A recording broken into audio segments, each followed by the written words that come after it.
We're in a state, remember, Chris, where NC State hasn't won the ACC football title since 1979, Carolina since 1980, Duke since 1989, and Wake Forest only one time since 1970. Now, one in-state positive about realignment, because I'm a glass half full kind of guy.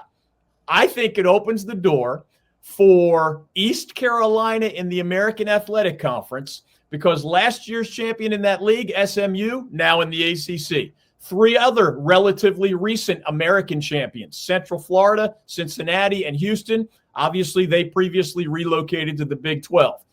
I know and have not forgotten that the Pirates went 2-10 last year. However, there's a chance. The door is cracked. I also realize Memphis and Tulane and others can be really good in the current variation of that league right now.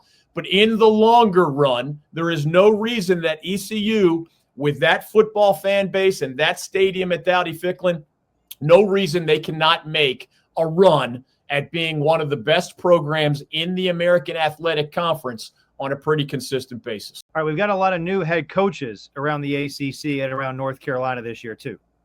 Yeah, quickly, nationally, in terms of what's new, it's just going to be weird that Nick Saban has retired at Alabama and Jim Harbaugh left Michigan to return to the NFL. I mean, their departures mean that there's only 3 active college coaches who have won an FBS-level national title. You have Kirby Smart at Georgia, of course, and then 2 others in the ACC, Dabo Swinney at Clemson, Mack Brown at North Carolina. He won his, of course, with the Texas Longhorns.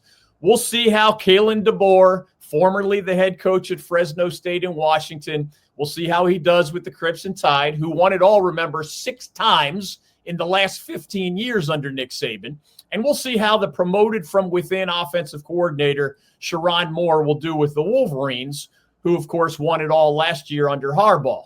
Closer to home, as you mentioned, the new head coaching faces are led by Manny Diaz at Duke, whose only previous head coaching tenure was 3 years with the Miami Hurricanes, and that ended poorly, but who more recently was a really outstanding defensive coordinator at Penn State.